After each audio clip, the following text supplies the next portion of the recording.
ಸ್ನೇಹಿತರೆ, ಅನುಪಮ ಧಾರಾವಾಹಿಯ ಅಡ್ವಾನ್ಸ್ ಸಂಚಿಕೆಗಳನ್ನು ನೋಡ್ತಾ ಇದ್ದೀರಾ. ಸ್ಟಾರ್ ಸುವರ್ಣ ಕನ್ನಡದಲ್ಲಿ ಇದು ಪ್ರಸಾರವಾಗುತ್ತಿದ್ದು, ಇದರ ಅಡ್ವಾನ್ಸ್ ಸಂಚಿಕೆಗಳನ್ನು TMT 76 ಚಾನಲ್ನ ಸಬ್ಸ್ಕ್ರೈಬ್ ಮಾಡಿಕೊಂಡು ವೀಕ್ಷಣೆ ಮಾಡುವಿರಾಗಿ ಭಾವಿಸುತ್ತಾ ಬನ್ನಿ, ಈಗ ಏನು ನಡೀತಾ ಇದೆ ಅಂಥೇಳಿ ನೋಡ್ತಾ ಹೋಗೋಣ. ಅನುಪಮ ವಂದರಾಜ್ ಮರಣಿಸಿದ ತನ್ನ ಸಮರ್ಥ್ ಫೋಟೋ ಮುಂದೆ ಕೂತು ಅನುಪಮ ಹೇಳ್ತಾಳೆ, ಇವನು ಹುಟ್ಟಬೇಕಾದ್ರೆ ಈ ಸಾರಿನೂ ಹೆಣ್ಮಗು ಆಗುತ್ತೆ ಅಂಥೇಳಿ ಭಾವಿಸಿದ್ವಿ. ಎಷ್ಟು ಬೆಳ್ಳಗಿದ್ದ ಇವನಿಗೆ ಮುಟ್ಟೋದಕ್ಕೆ ನನಗೆ ಹೆದರಿಕೆ ಆಗ್ತಾಯಿತ್ತು. ಅಷ್ಟು ಕಲ್ಲರಾಗಿದ್ದ, ಅಷ್ಟು ಚೆನ್ನಾಗಿದ್ದ. ಇವನು ಹುಟ್ಟಿದ ಮೇಲೆ ಯಾವಾಗಲೂ ನನಗೆ ಅಂಟ್ಕೊಂಡೇ ಇರ್ತಿದ್ದ, ನನಗೆ ತುಂಬ ಸಂತೋಷವನ್ನು ಕೊಟ್ಟಿದ್ದ ಅಂದಾಗ, ಹೌದು ತುಷಾರ್, ಪಾವನಿ, ಸಮರ್ಥೆಲ್ಲ ನನ್ನ ಪಾರ್ಟಿನೇ ಆಗಿದ್ರು ಅಂದಾಗ, ಅದೇನೋ ಅಪ್ಪ ಅಂಥೇಳಿ ಸಮರ್ಥ್ ನಿಮ್ಮ ಪಾರ್ಟಿ ಅಂಥೇಳಿ ನಿಮಗೆ ಅನ್ನಿಸ್ತಿತ್ತಷ್ಟೇ. ಆದರೆ ಅವನು ಸಂಪೂರ್ಣವಾಗಿ ನನ್ನ ಜೊತೆನೇ ಇದ್ದಿದ್ದು, ನನಗೆ ತುಂಬ ಪ್ರೀತಿಸ್ತಾ ಇದ್ದಿದ್ದು ಅಂಥೇಳಿ ತಮ್ಮ ದುಃಖವನ್ನು ತೋಡ್ಕೊಳ್ತಾ ಇದ್ದರೆ, ಹಿಂದೆ ಅನುಜ್ ನಿಂತುಬಿಟ್ಟು ಇವರ ದುಃಖವನ್ನು ಅರ್ಥ ಮಾಡ್ಕೊಳ್ತಾ ಇರ್ತಾನೆ. ಆದರೆ ಎದುರಿಗೆ ಬರುವಂಥ ಧೈರ್ಯ ಮಾಡೋದಕ್ಕೆ ಸಾಧ್ಯ ಆಗೋದಿಲ್ಲ. ಅಷ್ಟೊತ್ತಿಗಾಗಲೇ ಅಕ್ಕಪಕ್ಕದಿಂದ ಶೋಕಾರಾಧನೆಗೆ ಅಂತ ಹೇಳಿ ಜನರು ಬಂದು ಕೂತಿದ್ದಾಗ, ಡಿಂಪಿ ಕೂಡ ತನ್ನ ಅತ್ತೆ ಪಕ್ಕ ಕೂತಿರ್ತಾಳೆ. ಅವಳ ಕೈಯನ್ನು ಆಕೆಯ ಕೈ ಮೇಲೆ ಇಟ್ಬಿಟ್ಟು ಸಮಾಧಾನ ಮಾಡ್ಕೊ ಅಂತ ಹೇಳಿ ದೀಪಕ್ಕೆ ಎಣ್ಣೆ ಹಾಕೋಕ್ಕೆ ಅಂಥೇಳಿ ಅನುಪಮ ಎದ್ದಾಗ, ಹಿಂದೆ ಕೂತಿರೋಂಥ ಅಕ್ಕಪಕ್ಕದ ಕೆಲ ಮಂದಿ, ಈ ಹುಡುಗಿ ಬಾಳು ಹೀಗಾಗ್ಬಿಡ್ತಲ್ಲ, ತುಂಬು ಗರ್ಭಿಣಿ, ಅವಳ ತಲೆ ಮೇಲಿಂದ ಗಂಡನ ನೆರಳೇ ಹೊರಟೋಯ್ತು, ಇನ್ನು ಆ ಮಗುಗೆ ಏನಾಗುತ್ತೋ, ಇಷ್ಟು ದೊಡ್ಡ ಬೆಟ್ಟದಂಥ ಜೀವನ ಆ ವಯಸ್ಸಿನಲ್ಲಿರೋಂಥ ಹುಡುಗಿ ಹೇಗೆ ತಾನೇ ಸಾಗಾಗ್ತಾಳೋ ಏನೋ ಅಂಥೇಳಿ ಚುಚ್ಚುವಂತೆ ಮಾತಾಡ್ತಾಯಿದ್ರೆ, ಇದನ್ನು ಕೇಳಿಸ್ಕೊಂಡಂತಹ ಅನುಪಮ ತುಂಬ ಕೋಪಗೊಂಡ್ಬಿಟ್ಟು, ಏನು ಅಂತ ಮಾತಾಡ್ತಾಯಿದ್ದೀರಾ? ಶೋಕಾರಾಧನೆ ಮಾಡೋಕ್ಕೆ ಬಂದಿದ್ರಾ ಅಥವಾ ಶೋಕವನ್ನು ಇನ್ನೂ ಹೆಚ್ಚಿಸ್ಬೇಕು ಅಂತ ಬಂದಿದ್ದಾರೆ ನೀವು ಅಂದಾಗ, ನಾವೇನು ಮಾತಾಡಿದ್ವಿ, ಇರೋವಂಥ ದುಃಖನ ತೋಡ್ಕೊಳ್ತಾ ಇದ್ವಿ ಅಂದಾಗ, ನೀವು ದುಃಖ ತೋಡ್ಕೊಳ್ತಾ ಇರೋದು ಈಟಿ ತೊಗೊಂಡು ನಮ್ಮ ಹೃದಯದ ಮೇಲೆ ಚುಚ್ಚಿದಾಗ ಆಗ್ತಾಯಿದೆ. ಧೈರ್ಯ ಹೇಳಬೇಕಾಗಿರೋಂಥ ಹುಡುಗಿಗೆ ಚುಚ್ಚಿ ಮಾತಾಡ್ತಾ ಇದ್ದೀರಾ, ಅವಳ ನೋವನ್ನ ಇನ್ನೂ ಹೆಚ್ಚು ಮಾಡ್ತಾಯಿದ್ದೀರಾ. ಇಂಥ ನಿಮ್ಮ ಸಮಾಧಾನದ ಮಾತುಗಳು ನಿಮ್ಮ ಹತ್ರನೇ ಇಟ್ಕೊಳ್ಳಿ, ನಮಗೆ ಅವಶ್ಯಕತೆ ಇಲ್ಲ. ಇನ್ನು ಅವಳಿಗೋಸ್ಕರ ಯಾರಿದ್ದಾರೆ ಅಂತ ಕೇಳ್ತಾ ಇದ್ದೀರಲ್ಲ, ನನ್ನ ಸಮರ್ಥ್ ಎಲ್ಲೂ ಹೋಗಿಲ್ಲ, ಇಲ್ಲೇ ಇದ್ದಾನೆ.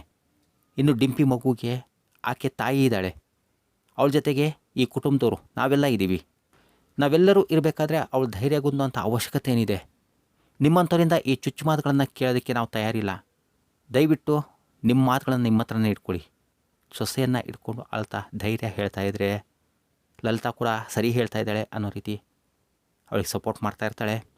ಅನುಪಮ ತುಂಬ ನೋವಿನಿಂದ ಅಳ್ತಾ ಇರೋದನ್ನ ಕಂಡಂಥ ಅನುಜ್ಗೆ ತಡ್ಕೊಳ್ಳೋದಕ್ಕಾಗದೆ ಆಕೆಯನ್ನು ಸಮಾಧಾನ ಪಡಿಸುವಂತೆ ಬರ್ತಾಯಿದ್ರೆ, ಇದಕ್ಕೆ ಅವಕಾಶ ಕೊಡದೇ ಇರೋಂಥ ವಂದರಾಜ್ ಅವನನ್ನು ಎಳ್ಕೊಂಡು ಬಾಗ್ಲ ಹತ್ರ ಹೋಗ್ತಾನೆ. ನೀನು ಹೊರಗಡೆ ಹೋಗು, ನಿನ್ನ ಕಾರಣದಿಂದನೇ ನನ್ನ ಮಗನ ಇವತ್ತು ಕಳ್ಕೊಂಡಿರೋದು. ಅನುಪಮ ಕೂಡ ತನ್ನ ಪ್ರೀತಿಯ ಮಗನನ್ನು ನಿನ್ನ ಕಾರಣದಿಂದನೇ ಕಳ್ಕೊಂಡಿರೋದು ಅಂಥೇಳಿ ಲಾಜಿಕ್ಕನ್ನು ಯೂಸ್ ಮಾಡ್ತಾ ಆತನ್ನು ಹೊರಗೆ ಎಳೆದು ದಬ್ಬಿ ತಳ್ತಾ ಇದ್ದರೆ, ಖಂಡಿತ ನಾನು ಆ ರೀತಿ ಮಾಡಿಲ್ಲ, ದಯವಿಟ್ಟು ನನ್ನನ್ನು ತಪ್ಪಾಗಿ ತಿಳ್ಕೊಬೇಡಿ. ಸಮರ್ಥನ ಮರಣಕ್ಕೆ ನಾನು ಕಾರಣ ಅಲ್ಲ, ಸಮರ್ಥನ ನಾನು ಕೂಡ ತುಂಬ ಪ್ರೀತಿಸ್ತಾ ಇದ್ದೆ ಅಂತ ಎಷ್ಟು ಹೇಳಿದ್ರು ಕೂಡ ವಂದರಾಜ್ ಅನುಜ್ನ ಮಾತನ್ನು ಕೇಳೋದಕ್ಕೆ ತಯಾರೇ ಇರೋದಿಲ್ಲ. ಅವನನ್ನು ಬಾಗಿಲಿಂದ ಹೊರಗೆ ದಬ್ತಾ ಇರ್ತಾನೆ. ಅನುಪಮ, ನೀನಾದರೂ ಹೇಳು, ನಿನಗಾದರೂ ಗೊತ್ತಿದೆಯಲ್ಲ ಅಂಥೇಳಿ ಅಂಗಲಾಚಿ ಗೋಗರಿತಾ ಇರೋಂಥ ಅನುಜ್ನ ಮಾತು ಅನುಪಮ ಕೂಡ ಕೇಳಿಸ್ಕೊಳ್ಳದೆ ಇರೋ ಹಾಗೆ ಆತನನ್ನೇ ನೋಡ್ತಾ ಮಗನ ದುಃಖದಲ್ಲಿ ಮೌನವಾಗಿದ್ದರೆ, ಏಕಾಏಕಿ ಇದ್ದಕ್ಕಿದ್ದಂತೆ ಸಮರ್ಥನ ಫೋಟೋ ನೆಲದ ಮೇಲೆ ಉರುಳುತ್ತೆ. ಅದನ್ನು ಕಂಡಂಥ ಅನುಪಮ ಹೆದರಿ ಆ ಫೋಟೋನ ಎತ್ತಿಟ್ಬಿಟ್ಟು, ಮಿಸ್ಟರ್ ಶಾ, ಸ್ವಲ್ಪ ತಡೀರಿ ಅಂಥೇಳಿ ಅರಿಸಿದಾಗ, ವಂದರಾಜ್ ಅನುಜ್ ಮೇಲಿಂದ ಆತನ ಕೈಯನ್ನು ಸಡಿಸ್ತಾನೆ. ಅನುಜ್ ಹಾಗೆ ಅಲ್ಲೇ ಬಾಗಿಲಲ್ಲಿ ನಿಂತಾಗ ಸ್ವಲ್ಪ ಕ್ಷಣದ ನಂತರ ತನ್ನ ಮಗನನ್ನು ಮುದ್ದಾಡುವಂತೆ ಆ ಫೋಟೋನ ಮುದ್ದಾಡಿದಂಥ ಅನುಪಮ ಅನುಜ್ ಹತ್ರ ಬಂದುಬಿಟ್ಟು ದುಃಖದಿಂದ ನೋಡ್ತಾಯಿದ್ರೆ ಅನುಜ್ ಹೇಳ್ತಾನೆ, ಅನುಪಮ, ಖಂಡಿತವಾಗೂ ಸಮರ್ಥನ ನಾನು ತುಂಬ ಪ್ರೀತಿಸ್ತಾ ಇದ್ದೆ. ಅವನ ಮರಣಕ್ಕೆ ನಾನು ಕಾರಣ ಅಲ್ಲ.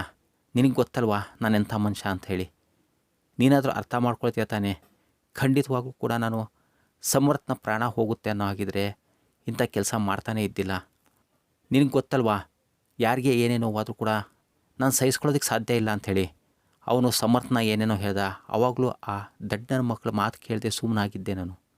ಹೀಗೆ ಅವ್ರು ಅತಿರೇಕಕ್ಕೆ ಹೋದಾಗ ನಾನು ಪಾಪ ಆ ಅಮಾಯಕ ಹುಡುಗಿಗೆ ಕಾಟ ಕೊಟ್ಟಾಗ ನಾನು ತಡ್ಕೊಳ್ಳೋದಕ್ಕೆ ಸಾಧ್ಯ ಆಗಿಲ್ಲ. ನನ್ನ ಬಗ್ಗೆ ನಿನಗೆ ಚೆನ್ನಾಗಿ ಗೊತ್ತಲ್ವಾ, ನನ್ನ ಜಾಗದಲ್ಲಿ ನೀನಿದ್ದು ಕೂಡ ಇದೇ ಕೆಲಸ ಮಾಡ್ತಾಯಿದ್ದೆ ಅಂದಾಗ ಅನುಪಮ ಹೇಳ್ತಾಳೆ, ಯಾರು ತಪ್ಪು ಯಾರು ಸರಿ ಅಂಥೇಳಿ ಕೋರ್ಟ್ ಕಚೇರಿ ಇಲ್ಲಿ ಇಟ್ಕೊಂಡು ನನಗೆ ತೀರ್ಮಾನ ಮಾಡೋಂಥ ಪರಿಸ್ಥಿತಿನಲ್ಲಿಲ್ಲ. ದಯವಿಟ್ಟು ಈಗ ನನ್ನ ಮಗ ಕೊನೆಯದಾಗಿ ನನಗೆ ಕೊಟ್ಟಿರೋಂಥ ಉಡುಗೊರೆ ಈ ದುಃಖ, ಅದನ್ನು ಸಂಪೂರ್ಣವಾಗಿ ಅನುಭವಿಸೋದಕ್ಕೆ ಬಿಡಿ. ಈ ಕ್ಷಣಕ್ಕೆ ಈ ಸಮಯಕ್ಕೆ ನೀವು ಇಲ್ಲಿಂದ ಹೊರಟು ಹೋಗಿ ಅಂಥೇಳಿ ಅನುಜ್ ಹೇಳಿದಾಗ ವಂದರಾಜ್ ಮುಖ ಅರಳಿದ್ರೆ ಅನುಜ್ ತುಂಬ ನೋವಿನಿಂದ ಆ ಫೋಟೋ ಎತ್ತಿ ಮತ್ತೆ ಮರಳಿ ಸ್ವಸ್ಥಾನಕ್ಕೆ ಇಡೋಕ್ಕೆ ಹೋಗ್ತಾ ಇರೋವಂಥ ಅನುಪಮ ಸೆರಗನ್ನು ಇಟ್ಕೊಂಡು ಆಕೆಗೆ ತಡೆಯುವಂತೆ ತನ್ನನ್ನು ಕೂಡ ಜೊತೆಗೆ ಕರೆಯುವಂತೆ ಅನುಜ್ ಬೇಡ್ಕೊಂಡ್ರೂ ಕೂಡ ಆಕೆ ತನ್ನ ದುಃಖದಲ್ಲಿ ಮರುಳಾಗ್ಬಿಟ್ಟು ಅನುಜ್ ಮನಸ್ಸನ್ನು ಅರ್ಥ ಮಾಡ್ಕೊಳ್ಳದೆ ತನ್ನ ಶೋಕಾಚರಣೆಗೆ ಹೋಗ್ತಾಳೆ. ಅನುಜ್ ಭಾರವಾದ ಹೃದಯವನ್ನು ಹೊತ್ಕೊಂಡು ತನ್ನ ಕಾಲನ್ನು ಹೊರಗಡೆ ಇಟ್ಟು ಹೋಗಬೇಕಾದ್ರೆ ಕಿಟಕಿಯಿಂದ ವಂದರಾಜ್ ನಾನೇ ಗೆದ್ದೆ ಅನ್ನೋ ರೀತಿ ಅನುಜ್ ಮೇಲೆ ಗೆಲುವಿನ ಮಂದಹಾಸವನ್ನು ಬೀರ್ತಾ ಇರೋ ಹಾಗೆ ನೋಡ್ತಾ ಇದ್ದರೆ ಭಾರವಾದ ಕಂಗಳಿಂದ ಹೃದಯಗಳಿಂದ ಅನುಜ್ ಹೊರಲಾರದ ಕಷ್ಟವನ್ನು ಹೊರತಾ ಅಲ್ಲಿಂದ ಹೊರಟು ಕಾರ್ ಹತ್ರ ಬಂದು ಕೂತ್ಕೊಂಡು, ನಾನು ಹೇಗೆ ತಾನೇ ಹೇಳಲಿ ಅನುಪಮ ನಿನಗೆ, ಸಮರ್ಥ್ ನನಗೂ ಕೂಡ ತುಂಬ ಪ್ರೀತಿ ಪಾತ್ರನಾಗಿದ್ದ, ಅಂಥ ಸಮರ್ಥ್ಗೆ ನಾನು ಕೊಲೆ ಮಾಡೋದಕ್ಕೆ ಹೋಗ್ತೀನ, ಅವನಿಗೆ ಕಳ್ಕೊಂಡಿರೋವಂಥ ನಾನು ಎಷ್ಟು ದುಃಖ ಅನುಭವಿಸ್ತಾ ಇದ್ದೀನಿ ಅಂತ ನಿನಗೇನು ಗೊತ್ತು ಅಂತ ಹೇಳ್ತಾ ಅನುಪಮ ಹೇಳಿದ ಮಾತನ್ನು ನೆನೆಸ್ಕೊಳ್ತಾನೆ. ಈಗ ಮಗನ್ನ ಕಳ್ಕೊಂಡು ದುಃಖದಲ್ಲಿರೋದು ನಾನು, ಮಗನ ಕಳ್ಕೊಂಡಿರೋದು ನೀವಲ್ಲ, ಹಾಗಾಗಿ ನನ್ನ ಕಷ್ಟ ನಿಮಗೆ ಅರ್ಥ ಆಗಲ್ಲ ಅಂತ ಹೇಳಿದ ಮಾತುಗಳು ಕೂಡ ಆತನಿಗೆ ನೆನಪಾಗ್ತಾ ಇರ್ತವೆ. ಲಲಿತಾ ತನ್ನ ಪತಿಗೆ ಔಷಧಿಯನ್ನು ಕೊಡ್ತಾ ತಗೊಳ್ಳಿ ಕುಡೀರಿ ಅಂದಾಗ ಲಲಿತನ ಪತಿ ಹೇಳ್ತಾನೆ, ಇದೇನು ಸಂಸಾರ ಲಲಿತಾ, ಜೀವನದ ಪಯಣ ಮುಗಿಸ್ಬಿಟ್ಟು ಹೋಗಬೇಕಾಗಿರೋರು ಔಷಧಿ ತಿನ್ಕೊಂಡು ಜೀವನ ಬಿಗಿ ಇಟ್ಕೊಂಡು ಇಲ್ಲೇ ಕೂತಿದ್ದಾರೆ. ಇನ್ನು ಬಾಳಿ ಬದುಕಿ ಏನೇನೋ ಸಂತೋಷಗಳನ್ನು ಪಡಬೇಕಾದಂತಹ ನಮ್ಮ ಮೊಮ್ಮಗ ಹೊರಟೋಗ್ಬಿಟ್ಟ. ಸರಿ ನಡಿ ಹೋಗಲಿ, ನಾನು ಅಳೋದಿಲ್ಲ, ನನ್ನ ಮನಸ್ಸನ್ನು ಗಟ್ಟಿ ಮಾಡ್ಕೊಳ್ತೀನಿ. ನಾವೇ ಅಳ್ತಾ ಕೂತ್ಕೊಂಡ್ರೆ ನಮ್ಮ ಮಕ್ಕಳನ್ನ ಮರಿಮಕ್ಕಳನ್ನ ಯಾರು ಸುಧಾರಿಸ್ತಾರೆ? ಬಾ, ನಾನು ಹೋಗ್ಬಿಟ್ಟು ಅನುಪಮ ಊಟ ತಿನ್ನಿಸ್ತೀನಿ, ನೀನು ವಂದರಾಜಿಗೆ ತಿನ್ನಿಸು, ಅವರಿಬ್ಬರು ಉಳಿದಂತೆ ನಮ್ಮ ಎಲ್ಲ ಮಕ್ಕಳನ್ನ ಸುಧಾರಿಸ್ಲಿ. ಈಗ ನಾವೇ ದುಃಖ ತಪ್ತರಾಗಿದ್ವಿ ಅಂತಂದರೆ ಅವರಿನ್ನೂ ಕುಸ್ತೋಗ್ಬಿಡ್ತಾರೆ ಅಂತ ಹೇಳಿ ದುಃಖದಿಂದ ಅಳ್ತಾ ಊಟದ ತಟ್ಟೆಯನ್ನು ತಗೊಂಡು ಅನುಪಮ ಹತ್ರ ಹೋದರೆ ಅನುಪಮ ತಿನ್ನೋದಕ್ಕೆ ರೆಡಿ ಇರೋದಿಲ್ಲ. ಈಗ ನಿನ್ನ ತಾಯಿಯಾದೊಳಮ್ಮ, ನೀನು ಎಲ್ಲನೂ ತಿನ್ನಲೇಬೇಕು, ದುಃಖ ತಿನ್ನಬೇಕು, ಸಂತೋಷ ತಿನ್ನಬೇಕು, ಕಷ್ಟ ತಿನ್ನಬೇಕು, ಎಲ್ಲನೂ ನೀನು ಅನುಭವಿಸ್ಲೇಬೇಕು. ಯಾಕೆ ಅಂತಂದರೆ ಈಗ ನೀನು ಸೊಸೆ ಆದವಳನ್ನ ತಿನ್ನಿಸ್ಬೇಕು ಅಂತಂದರೆ ನೀನು ತಿಂದು ಗಟ್ಟಿ ಇರಬೇಕು. ನಿನ್ನ ಸೊಸೆ ಕೂಡ ಗರ್ಭಿಣಿಯಾಗಿದ್ದಾಳೆ, ಅವಳಿಗೆ ಧೈರ್ಯ ಹೇಳಬೇಕಾಗಿರೋ ಶಕ್ತಿ ಬರಬೇಕಾಗಿರೋದು ನಿನಗೇನೆ. ಆ ಶಕ್ತಿ ನಿನಗೆ ಬಂದಿಲ್ಲ ಅಂತಂದರೆ ನೀನು ಅವರನ್ನೆಲ್ಲ ಹೇಗೆ ಸುಧಾರಿಸ್ತೀಯ? ತಿನ್ನು ತಗೋ ಅಂಥೇಳಿ ಆಕೆಗೆ ಬಲವಂತವಾಗಿ ಊಟ ತಿನ್ನಿಸ್ತಾ ಇದ್ದರೆ, ಈಗ ನೀನು ತಿನ್ಬಿಟ್ಟು ನಿನ್ನ ಸೊಸೆನ ನೋಡ್ಕೊ, ಲಲಿತಾ ಹೋಗ್ಬಿಟ್ಟು ವಂದರಾಜಿಗೆ ತಿನ್ನಿಸ್ತಾ ಇದ್ದಾಳೆ, ಆತ ಅವನ ಮಕ್ಕಳನ್ನು ಸುಧಾರಿಸ್ತಾನೆ ಅಂತ ಹೇಳಿದಾಗ ಲಲಿತಾ ತಗೊಳ್ಳೋ ತಿನ್ನು, ಈಗ ನೀನು ತಿಂದಿಲ್ಲ ಅಂತಂದರೆ ನೀನು ಉಳಿದ ಮಕ್ಕಳನ್ನು ಯಾರು ಸುಧಾರಿಸ್ತಾರೆ ಅಂಥೇಳಿ ವಂದರಾಜಿಗೆ ಊಟ ತಿನ್ನಿಸ್ತಾ ಇದ್ದರೆ ಅನುಪಮ ಡಿಂಪಿ ರೂಮಿಗೆ ಬರ್ತಾಳೆ. ಡಿಂಪಿ ತನ್ನ ಹಾಸಿಗೆಯ ಪಕ್ಕ ಸಮರ್ಥನ ಪ್ಯಾಂಟ್ ಶರ್ಟ್ ಹಾಕ್ಕೊಂಡು ಹಾಗೆ ಮಲ್ಕೊಂಡಿದ್ದನ್ನು ಕಂಡುಬಿಟ್ಟು ಅನುಪಮ ನೋವಿನಿಂದ, ಡಿಂಪಿ ಎದ್ದಳಮ್ಮ ಎದ್ದಳು, ಈಗಾಗಲೇ ನಿನಗೆ ಹೊಟ್ಟೆ ಹಸಿವಾಗ್ಬಿಟ್ಟು ಹೊಟ್ಟೆ ಒಳಗಿರೋ ಮಗು ಒದ್ದಾಡ್ತಾ ಇರಬೇಕು, ಹೊಡಿತಾ ಇರಬೇಕಲ್ಲ ನಿನಗೆ, ಬಾ ಬಾ ತಿನ್ನು ಎದ್ದಳು ಅಂತಂದ್ರೂ ಕೂಡ ತಕ್ಷಣ ಎದ್ದೊಳ್ತಿರೋಂಥ ಡಿಂಪಿಗೆ ಯಾವಾಗ ಅನುಪಮ ಬಲವಂತ ಮಾಡ್ತಾಳೋ ಆಕೆ ಅಲ್ಲಿಂದ ಏನೂ ಮಾತಾಡ್ತಲೇ ಎದ್ದು ಹೋದರೆ ಸಮರ್ಥನ ಶರ್ಟ್ ಪ್ಯಾಂಟ್ ಹಿಡ್ಕೊಂಡು, ನೀನು ಹೆದರ್ಕೋಬೇಡ ಸಮರ್ಥ್, ನಾನು ನಿನಗೆ ಭಾಷೆ ಕೊಟ್ಟಿದ್ದೀನಿ, ನನ್ನ ಭಾಷೆ ಕೊಟ್ಟ ಹಾಗೆ ನಿನ್ನ ಹೆಂಡ್ತಿನ ನಿನ್ನ ಮಗುನ ನಾನು ಚೆನ್ನಾಗಿ ನೋಡ್ಕೊಳ್ತೀನಿ, ಆದರೆ ಏನು ಮಾಡಲು ನೀನು ನನಗೆ ನೆನಪು ಬರ್ತಾ ಇದೆಯಾ, ನಿನ್ನ ನೆನಪಿಂದ ನಾನು ಹೊರಗೆ ಬರೋದಕ್ಕೆ ಸಾಧ್ಯ ಆಗ್ತಾಯಿಲ್ಲ, ನಾನು ನನ್ನನ್ನು ಸುಧಾರಿಸ್ಕೊಂಡು ಎಲ್ಲರನ್ನೂ ಸುಧಾರಿಸ್ಬೇಕು, ಆದರೆ ಏನು ಮಾಡಲಿ ನಿನ್ನ ನೆನಪು ಮರೆತು ಹೋಗ್ತಾನೇ ಇಲ್ಲ, ನನಗೆ ಪದೇ ಪದೇ ಬಂದು ಕಾಡ್ತಾನೇ ಇದೆ, ನಾನು ಏನು ಮಾಡೋದಕ್ಕೆ ಸಾಧ್ಯ ಇದೆ ಅಂತಂದರೆ ವಂದರಾಜ್ ಕೂಡ ಅಳ್ತಾ, ನಾನು ಹೇಗೆ ತಾನೇ ನನ್ನ ಮಕ್ಕಳನ್ನು ಸುಧಾರಿಸ್ಲಿ, ಸಮರ್ಥನ ಹೇಗೆ ತಾನೇ ಮರೀಲಿ, ಮಕ್ಕಳು ತನ್ನ ತಾಯಿ ಜೊತೆಗೆ ಎಲ್ಲ ಶೇರ್ ಮಾಡ್ಕೊಳ್ತಾರೆ, ಆವಾಗ ತಾಯಿ ಮನಸ್ಸು ಬಿಚ್ಚಿ ಅವರಿಗೆ ಹೊಗಳ್ತಾಳೆ, ಇದ್ದಿದ್ದನ್ನು ಇದ್ದ ಹಾಗೆ ಹೇಳ್ತಾಳೆ, ಅವ್ರಿಗೆ ಸಂತೋಷ ಪಡಿಸ್ತಾಳೆ. ಆದರೆ ತಂದೆ ಹಾಗಲ್ಲ, ತನ್ನ ಮಗನಿಗೆ ಅಪ್ಕೊಂಡು ಮುದ್ದಾಡ್ತಾ ಏನೂ ಹೇಳೋದಕ್ಕೆ ಆಗಲ್ಲ. ಯಾಕೆಂತಂದರೆ ಅವ್ರ ಮನಸ್ಥಿತಿನೇ ಆ ರೀತಿದು. ಏನಾದರೂ ತಪ್ಪು ಮಾಡಿದ್ರೆ ತಂದೆ ತಕ್ಷಣ ಬೈಯೋದಕ್ಕೆ ಮುಂದಾಗ್ತಾನೆ, ಏನಾದರೂ ಮಕ್ಕಳು ಒಳ್ಳೇದು ಕೆಲಸ ಮಾಡಿದ್ರೆ ಅವ್ರಿಗೆ ಹೊಗಳೋದಕ್ಕೆ ಮುಂದಾಗೋದಿಲ್ಲ. ಹಾಗಂತ ಹೇಳ್ಬಿಟ್ಟು ಅವ್ರ ಮೇಲೆ ಪ್ರೀತಿ ಇಲ್ಲ ಅಂತಾನಲ್ಲ, ಆದರೆ ನಮ್ಮ ಮನಸ್ಸಿನ ಭಾವನೆ ಆ ರೀತಿ ಇರುತ್ತೆ. ಮನಸ್ಸಿನಲ್ಲಿ ತುಂಬ ಪ್ರೀತಿ ಇಟ್ಕೊಂಡಿರ್ತೀವಿ, ಆದರೆ ಹೇಳೋವಂಥ ಸಂದರ್ಭಗಳೇ ಇರಲ್ಲ. ಹೇಳೋದಕ್ಕೂ ಕೂಡ ಏನೋ ಹೃದಯ ಭಾರವಾಗಿಬಿಟ್ಟಿರುತ್ತೆ, ಆದರೆ ನಮ್ಮ ಪ್ರೀತಿ ನಿಮಗೆ ಅರ್ಥ ಮಾಡಿಸೋದಕ್ಕೆ ಸಾಧ್ಯ ಆಗಲ್ಲ. ಆದರೆ ಅದನ್ನೆಲ್ಲ ಹೇಳಿಲ್ಲ ಅಂಥೇಳಿ ಈಗ ನೀನಿಲ್ವಲ್ಲ, ಇಂಥ ಸಮಯದಲ್ಲಿ ನಮಗೆ ಪಶ್ಚಾತ್ತಾಪ ಆಗ್ತಾ ಇರುತ್ತೆ ಅಂತ ಗೋಳಾಡ್ತಾ ಇರೋದನ್ನು ನೋಡಿದಂಥ ಕಾವ್ಯ, ಧೈರ್ಯಗೊಂಡ್ಬೇಡ ವನರಾಜ್, ನಾನು ನಿನ್ನ ಜೊತೆಗೆ ಸದಾ ಇದ್ದೇ ಇರ್ತೀನಿ. ನಾನು ಏಕಾಂಗಿ ಆಗಿದ್ದಾಗ ಅದರಿಂದ ಹೊರಗೆ ಬರೋದಕ್ಕೆ ಅಂತ ಹೇಳಿ ಕ್ಲಾಸ್ ತೊಗೊಂಡಿದ್ದೆ. ಆ ಕ್ಲಾಸ್ನಲ್ಲಿ ತಿಳ್ಕೊಂಡಿದ್ದೇನು ಗೊತ್ತಾ, ನಮ್ಮ ಮನಸ್ಸಲ್ಲಿರೋಂಥ ಭಾರ, ನೋವು ಯಾರಿಗೇನು ಹೇಳಬೇಕು ಅಂತೇಳಿ ಅನಿಸುತ್ತಲ್ಲ, ಅದನ್ನು ಅವ್ರು ಇಲ್ಲದೇ ಇದ್ದಾಗಲೂ ಪರವಾಗಿಲ್ಲ, ಮನ್ಸು ಬಿಚ್ಚಿ ಹೇಳಿಬಿಟ್ರೆ, ಈಗ ಸಮರ್ಥ ಎಲ್ಲೋ ಇಲ್ಲೇ ಇರ್ತಾನೆ, ನಿನ್ನ ಮಾತನ್ನು ಪೂರ್ತಿ ಕೇಳ್ಕೊಳ್ತಾನೆ, ನಿನ್ನ ಮನ್ಸು ಬಿಚ್ಚಿಬಿಟ್ಟು ನಿನಗೆ ಏನೇನು ಹೇಳಬೇಕು ಅನಿಸುತ್ತೋ ಎಲ್ಲ ಹೇಳಿಬಿಡು ಅಂತ ಹೇಳಿ ಆತನ ಮುಖವಾಡವನ್ನು ಧರಿಸ್ಕೊಂಡು ಬಂದು ಪಕ್ಕದಲ್ಲಿ ಕೂತಾಗ ವನರಾಜ್ ಸಮರ್ಥ ಎದುರುಗಡೆ ಇದ್ದಾನೆ ಅನ್ನೋ ರೀತಿ, ನಿನ್ನನ್ನು ನಾನು ಎಷ್ಟೋ ಸಾರಿ ಹೊಗಳಬೇಕು ಅಂತ ಹೇಳಿದ್ದೆ, ಆದರೆ ಹೊಗಳೋಂಥ ಬಾಯಿ ಬರ್ತಾ ಇದ್ದಿಲ್ಲ. ಆದರೆ ಆ ಪ್ರೀತಿ ನನ್ನ ಮನಸ್ಸಲ್ಲಿ ತುಂಬ ಇತ್ತು. ಸಮರ್ಥ, ನಾನು ನಿನಗೆ ತುಂಬ ಪ್ರೀತಿಸ್ತಾ ಇದ್ದೆ. ನೀನು ಈ ಪ್ರಪಂಚದಲ್ಲೇ ತುಂಬ ಬೆಸ್ಟ್ ಮಗ, ನಿನ್ನಂಥ ಒಳ್ಳೆ ಮಗ ಇನ್ಯಾರಿಗೂ ಸಿಗಲ್ಲ. ನನಗಂತೂ ತುಂಬ ಪ್ರೌಡ್ ಫೀಲ್ ಆಗುತ್ತೆ ನಿನ್ನ ಮೇಲೆ. ಪದೇ ಪದೇ ನಿನಗೆ ಪ್ರೌಡ್ ಆಫ್ ಯು ಅಂತ ಹೇಳ್ತೀನಿ. ನಿನ್ನನ್ನು ಎಷ್ಟೋ ಸರಿ ಬೈದಿದ್ದೀನಿ. ಬೈದಾಗ ನನಗೆ ರಾತ್ರಿ ಹೊತ್ತು ನಿದ್ದೆ ಹತ್ತುತ್ತಾ ಇದ್ದಿಲ್ಲ. ಆಗ ನಿನ್ನ ರೂಮ್ ಹತ್ರ ಬಂದುಬಿಟ್ಟು ನಿನಗೆ ಸಾರಿ ಅಂತ ಹೇಳ್ತಾ ನಿನ್ನ ತಲೆ ಮೇಲೆ ಕೈ ಸವರಿ ಎಷ್ಟೋ ಸರಿ ನಾನು ವಾಪಸ್ ಬಂದಿದ್ದೀನಿ. ಆದರೆ ಅವೆಲ್ಲ ನಿನಗೆ ಅರ್ಥ ಆಗಿರಲ್ಲ, ಗೊತ್ತಾಗಿರಲ್ಲ. ಆದರೆ ನಿನ್ನ ಬಗ್ಗೆ ನನಗೆ ಎಷ್ಟೊಂದು ಪ್ರೀತಿ ಇದೆ ಅಂತ ಹೇಳಿ ನಿನಗೆ ತಿಳಿಸೋದಕ್ಕೆ ಇಲ್ಲಿವರೆಗೂ ಸಾಧ್ಯ ಆಗಿಲ್ಲ. ಏನು ಮಾಡ್ತೀಯಾ, ನಮ್ಮಂಥ ಅಪ್ಪಂದ್ರ ಪರಿಸ್ಥಿತಿನೇ ಆ ರೀತಿದು ಅಂಥೇಳಿ ತನ್ನ ನೋವು ಗೋಳಾಟವನ್ನು ತೋಡ್ಕೊಂಡಿದ್ರೆ ಅನುಜ್ ಮೆಸೇಜ್ ಮಾಡಿರ್ತಾನೆ. ಅನುಪಮ ಅದನ್ನು ರಿಸೀವ್ ಮಾಡದೆ ರಿಪ್ಲೈ ಮಾಡಿರೋದಿಲ್ಲ. ಅದನ್ನು ಕಂಡುಬಿಟ್ಟು, ಅನುಪಮ ನೀನು ನನಗೆ ರಿಪ್ಲೈ ಮಾಡಿಲ್ಲ ಅಂತಂದರೆ ಹೇಗೆ, ನಾನು ಹೇಗೆ ತಾನೇ ಬದುಕಿರಲಿ ಅನ್ನೋ ಅಷ್ಟೊತ್ತಿಗೆ ಆತನ ಅಣ್ಣ ಬಂದಾಗ, ಅನುಜ್ ನಿನಗೆ ನಾವಿಲ್ದಾಗ ವನರಾಜ್ ಏನೇನು ಮಾಡಿದ್ದಾನೆ ಅಂಥೇಳಿ ನನಗೆ ಈಗ ಚೆನ್ನಾಗಿ ಅರ್ಥ ಆಗಿದೆ, ಗೊತ್ತಾಯಿತು.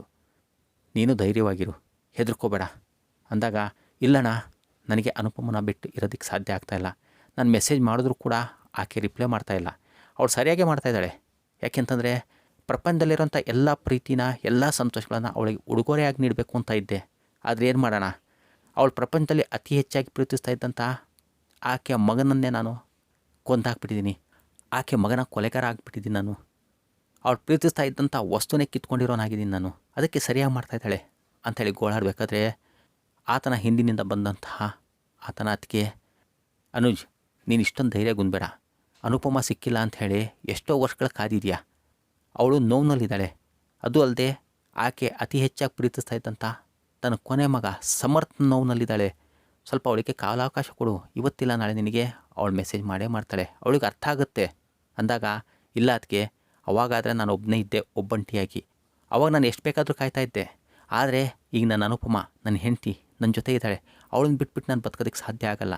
ಯಾವುದೇ ಕಾರಣಕ್ಕೂ ಕೂಡ ಅವಳಿಗೆ ನಾನು ಬಿಟ್ಟಿರೋದಕ್ಕೆ ಸಾಧ್ಯ ಇಲ್ಲ. ಅವಳೇನಾದರೂ ನನಗೆ ಪ್ರೀತಿಸಲ್ಲ ಅಂತಂದರೆ, ಅಥವಾ ಅವಳ ಪ್ರೀತಿನಲ್ಲಿ ಸ್ವಲ್ಪನಾದರೂ ಕಡಿಮೆ ಆದರೂ ನಾನು ಇರಲ್ಲ, ನಾನು ಬದುಕಿರಲ್ಲ, ನಾನು ಸತ್ತೋಗ್ಬಿಡ್ತೀನಿ ಅಂತ ಹೇಳಿ ಮಗು ಥರ ಅಳ್ತಾಯಿದ್ರೆ, ಹಿಂದಿನಿಂದ ಆತನ ಮಗಳು ಬಂದುಬಿಟ್ಟು, ಅಪ್ಪ ಸಮರ್ಥಣ್ಣನ ನೋಡೋಣ ಅಂತಾಳೆ. ಆತ ತಕ್ಷಣ ಕಣ್ಣನ್ನು ಒರೆಸ್ಕೊಂಡು, ಬಾ ಮಗಳೇ ಬಾ ನೋಡೋಣ. ಅಮ್ಮನ ಹತ್ರನೇ ಸಮರ್ಥನೂ ಹೋಗಿರ್ತಾನೆ. ನಾನು ಹೇಳಿದ್ದೀನಿ ಅಮ್ಮಂಗೆ, ಚೆನ್ನಾಗಿ ನೋಡ್ಕೋ ಸಮರ್ಥನ ಅಂಥೇಳಿ. ಬಾ ನಾವು ಈ ಬೈನಾಕ್ಲರಿಂದ ಸ್ಟಾರ್ ಆಗಿದ್ದಾನಲ್ಲ ಸಮರ್ಥನ, ಆತನನ್ನು ನೋಡೋಣ. ಯಾವುದು ಬ್ರೈಟಾಗಿರುತ್ತೆ ಸ್ಟಾರು, ಅದೇ ಸಮರ್ಥನ. ಇದರಿಂದ ನೋಡಪ್ಪ ಅಂಥೇಳಿ ತೋರಿಸಿದಾಗ ಆತನ ಮಗಳಿಗೋಸ್ಕರ ಅಂಥೇಳಿ ಬೈನಾಕ್ಯುಲರ್ನಿಂದ ಸ್ಟಾರ್ಗಳನ್ನ ನೋಡ್ತಾಯಿದ್ರೆ ಅನುಪಮ ಕೂಡ, ನೀನು ತಾರೆಗಳಲ್ಲಿ ಇರಬೇಕು ಅಂಥೇಳಿ ಆಸೆ ಪಡ್ತಾ ಇದ್ದಲ್ಲ ಸಮರ್ಥ್, ಈಗ ನೀನು ಸ್ಟಾರ್ ಆಗಿಬಿಟ್ಟಿದೀಯಾ, ನಿನ್ನನ್ನು ನಾನು ನೋಡ್ತಾ ಇದ್ದೀನಿ, ಬ್ರೈಟಾಗಿ ಕಾಣಿಸ್ತಾ ಇದೆಯಾ ಅಂಥೇಳಿ ತನ್ನ ಗೋಳಾಟವನ್ನು ತೋಡ್ಕೊಳ್ತಾ ಇದ್ರೆ, ಅಪ್ಪ ಕಾಣಿಸ್ತಾ ಸಮರ್ಥನ ಕಾಣಿಸ್ತಾ ಅಂಥೇಳಿ ಮುಗ್ಧ ಮನಸ್ಸಿನ ಆ ಮಗಳು ಕೇಳ್ತಾಯಿದ್ರೆ, ಹ್ಞೂನಮ್ಮ ಕಾಣಿಸಿದ್ಲು, ತುಂಬ ಬ್ರೈಟಾಗಿದೆಯಲ್ಲ ಅದೇ ಸ್ಟಾರ್ ಸಮರ್ಥಣ್ಣ, ನೋಡು ಎಷ್ಟು ಚೆನ್ನಾಗಿ ಕಾಣಿಸ್ತಾ ಇದ್ದಾರೆ ಅಂಥೇಳಿ ಮಗಳನ್ನು ಪುಸ್ಲಾಯಿಸ್ತಾ ಇದ್ರೆ, ಬೆಳಕಾಗಿರುತ್ತೆ. ಅನುಪಮ ತುಳಸಿ ಗಿಡಕ್ಕೆ ಪೂಜೆ ಮಾಡ್ತಾ ಇರ್ತಾಳೆ. ಅನುಷ್ ತನ್ನ ಮಗಳೊಂದಿಗೆ ಬಂದಾಗ ಅಮ್ಮ ಅಂಥೇಳಿ ಅನುಪಮ ಜೊತೆ ಮಗಳು ಹೋದರೆ ಅನುಜ್ನನ್ನು ಅನುಪಮ ದೂರನೇ ಇಡ್ತಾ ಇದ್ದಾಳೆ. ಅನುಜ್ಗೆ ಇದು ಸಹಿಸ್ಕೊಳ್ಳೋದಕ್ಕೆ ಸಾಧ್ಯ ಆಗ್ತಾ ಇರೋದಿಲ್ಲ. ತನ್ನ ಪ್ರೀತಿಯ ಹೃದಯ ಎಲ್ಲೋ ಇದೆ, ತನ್ನನ್ನು ದೂರ ಮಾಡ್ತಾಯಿದೆ ಅನ್ನೋಂಥ ಅನುಭವ ಅನುಜ್ಗೆ ಆಗ್ತಾಯಿದ್ರೆ, ಅನುಪಮ ಅಡುಗೆ ಮನೆಯಲ್ಲಿ ಪಾಯಸ ಮಾಡ್ತಾ ಇರ್ತಾಳೆ. ಆ ಪಾಯಸವನ್ನು ತನ್ನ ಮಗ ಎಷ್ಟು ಪ್ರೀತಿಸ್ತಾ ಇದ್ದ ಅಂತ ಹೇಳಿ ಮತ್ತೆ ನೆನಪು ಮಾಡ್ಕೊಳ್ತಾಳೆ. ಅಮ್ಮ ನೀನು ಮಾಡ್ತಾ ಇರೋಂಥ ಪಾಯಸ ತಿಂದಲೇ ಆ ಯಮಪ್ಪನ ನನ್ನ ಕರೆದ್ರೂ ಹೋಗಲ್ಲ, ಹಾಗೇನಾದರೂ ಕರೆದ್ರೂ ಅಲ್ಲೇ ನಿಲ್ಲು, ನಾನು ಈ ಪಾಯಸ ತಿನ್ಕೊಂಡು ನಂತರನೇ ಬರೋದು ಅಂತ ಹೇಳಿಬಿಟ್ಟೆ ಆಮೇಲೆ ಹೋಗೋದು ಅಂತ ಹೇಳಿದ ಮಾತುಗಳನ್ನು ನೆನೆಸ್ಕೊಂಡು ದುಃಖಿಸುತ್ತಾ ಅನುಪಮ ತನ್ನ ಮಗ ಕೊನೆ ಸಾರಿ ಬಂದುಬಿಟ್ಟು ಕಿಟಕಿ ಹತ್ರ ಕೂತು ತನ್ನ ಕೈಯಾರ ಪಾಯಸ ತಿಂದು ಹೋಗಿದ್ದನ್ನೆಲ್ಲ ನೆನಪು ಮಾಡಿಕೊಂಡು ಗೋಳಾಡ್ತಾಯಿದ್ರೆ, ಅನುಪಮಾಳನ್ನು ಬಿಟ್ಟು ಇರೋದಕ್ಕೆ ಸಾಧ್ಯ ಆಗದೆ ಅಡುಗೆ ಮನೆ ಕಿಟಕಿಯ ಎದುರುಗಡೆ ಬಂದು ನಿಂತಿದ್ರೆ ಅದನ್ನು ನೋಡಿದಂಥ ಅನುಪಮ ಆತನೇ ತನ್ನ ಮಗನ ಕೊಲೆಗಾರ ಅನ್ನೋ ರೀತಿ ನೋಡ್ತಾ ಅಲ್ಲಿಂದ ಹೊರಟೋಗ್ತಾಳೆ. ಅನುಜ್ಗೆ ಇದು ಸಹಿಸೋದಕ್ಕೆ ಸಾಧ್ಯ ಆಗ್ತಾ ಇರೋದಿಲ್ಲ. ಒಂದರಾಜ್ ಅನುಜ್ನನ್ನು ಅನುಪಮನಿಂದ ದೂರ ಮಾಡೋದಕ್ಕೆ ಒಳ್ಳೆ ಕಾರಣ ಸಿಕ್ಕಿದೆ ಅಂಥೇಳಿ ಅನ್ನಿಸ್ತಾ ಇರುತ್ತೆ. ಸ್ನೇಹಿತರೆ, ಇಂಥ ಅನುಪಮ ಧಾರಾವಾಹಿಯ ಅಡ್ವಾನ್ಸ್ ಸಂಚಿಕೆಗಳನ್ನು ತಪ್ಪದೆ ಹೀಗೆ ನೋಡ್ತಾ ಹೋಗ್ತಾ ಇರಬೇಕು ಅಂತಂದರೆ ಈಗಲೇ TMT 76 ಚಾನಲ್ಗೆ ಸಬ್ಸ್ಕ್ರೈಬ್ ಮಾಡಿಕೊಂಡು ಬೆಲ್ ಬಟನ್ನಲ್ಲಿ ಅಲ್ಲನ್ನು ಸೆಲೆಕ್ಷನ್ ಮಾಡ್ಕೊಳ್ಳಿ. ವಿಡಿಯೋಗಳು ಇಷ್ಟವಾದರೆ ನಿಮ್ಮ ಫ್ರೆಂಡ್ಸ್ ಮತ್ತು ರಿಲೇಟಿವ್ಸ್ಗಳಿಗೂ ಶೇರ್ ಆ್ಯಂಡ್ ಲೈಕ್ ಮಾಡ್ತೀರಂತ ಭಾವಿಸ್ತಾ ಮುಂದಿನ ಅಡ್ವಾನ್ಸ್ ಸಂಚಿಕೆಯೊಂದಿಗೆ ಬರ್ತೀನಿ. ಅಲ್ಲಿವರೆಗೂ ಟೇಕ್ ಕೇರ್, ಬಾಯ್ ಬಾಯ್.